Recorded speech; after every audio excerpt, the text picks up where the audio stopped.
This channel does not promote any violent, harmful, or illegal activities. All content provided by this channel is meant for an educational purpose only. লেনোভন YouTube চ্যানেলে তোমাদের সকলকে স্বাগত।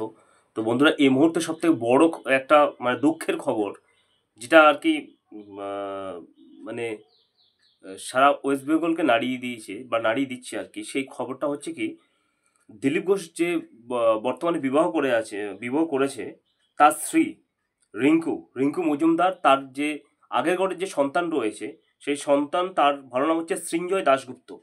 এই সৃঞ্জয় দাশগুপ্ত ওরফে প্রীতম, তার অস্বাভাবিক মৃত্যুর খবর পাওয়া যাচ্ছে। এবং নিউটানের এক আবাসন আর কি রয়েছে, সেই আবাসনে আর কি তার শায়িত অবস্থায় তার দেহটাকে পাওয়া গেছে, আর কি বিছানার উপরে তার দেহটা পাওয়া গেছে আর কি। এটা একটা খুব প্যাথেটিক একটা খবর, বেদনাদায়ক একটা খবর, যেটা হচ্ছে এক্সপেকটেশন বা আশা করা যায় না, কিন্তু যেটা হচ্ছে ভবিতব্যে লেখা আছে সেটা তো হতেই হবে বন্ধুরা। কিন্তু এই ঘটনাটা খুবই একদম একটা ইয়াং ছেলে, মাত্র 27 বছর বয়স। এই সৃঞ্জয় দাশগুপ্ত একটা বেসরকারি কোম্পানিতে বা চাকরি করতো আর কি। যাই হোক, তার এই অস্বাভাবিক মৃত্যুটা হয়েছে এবং এটা মেনে নেওয়া যাচ্ছে না বন্ধুরা। কিছুদিন আগে তোমরা জানো দিলীপ ঘোষের বিবাহ হয়েছিল রিঙ্কুর সঙ্গে আর কি। তো সে নিয়ে অনেক বিতর্ক হয়েছিল, চারদিকে বিতর্ক ঝড় বয়ে গেছিলো। তারপরে জানো আবার জগন্নাথ মন্দিরে দিলীপ ঘোষের অ্যাটেন্ড করা, সেটা নিয়েও অনেক কিছু হয়েছে। সারা জায়গায় পুরো নেটিজেন থেকে শুরু করে সমস্ত জায়গায় বিভিন্ন রকমের ঘটনা, খবরাখবর তোমরা দেখেছো। তো তার মধ্যে যে একটা দুঃখদায়ক সবথেকে প্যাথেটিক ঘটনা, একটা প্রাণ চলে যাওয়া তরতাজা যুবক বন্ধুরা, হ্যাঁ, যেটা একদম ভোলা যায় না। এত একটা তরতাজা যুবক এর একটা অস্বাভাবিক মৃত্যু, কি কারণে হয়েছিল, সে কার সাথে কোন শত্রুতা ছিল বা কি ছিল না হয়েছে, সেটা পুলিশ খুঁজে বের করবে আশা করি।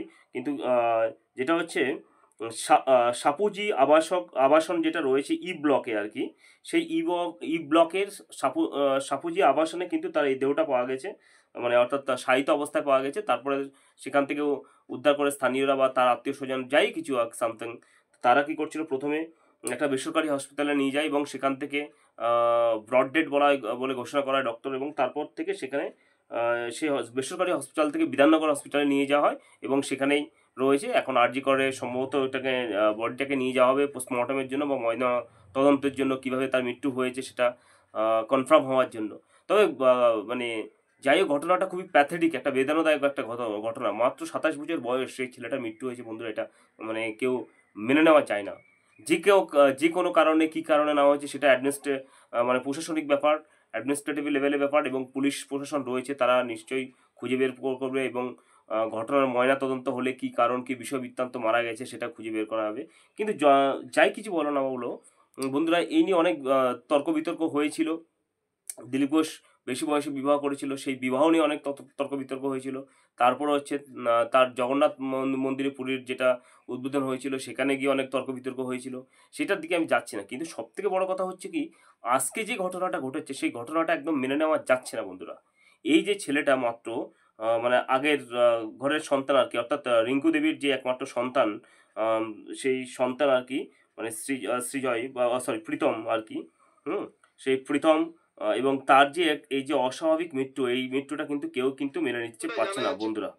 তো যাই হোক, পরিস্থিতি একদম খুব জটিল।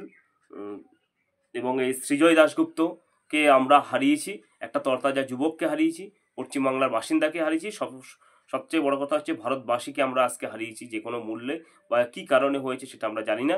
এবং পুলিশ সমস্ত রহস্যের যে উদ্ঘাটন করবে এটা আশা করা যাচ্ছে, কিন্তু তার পরিবারকে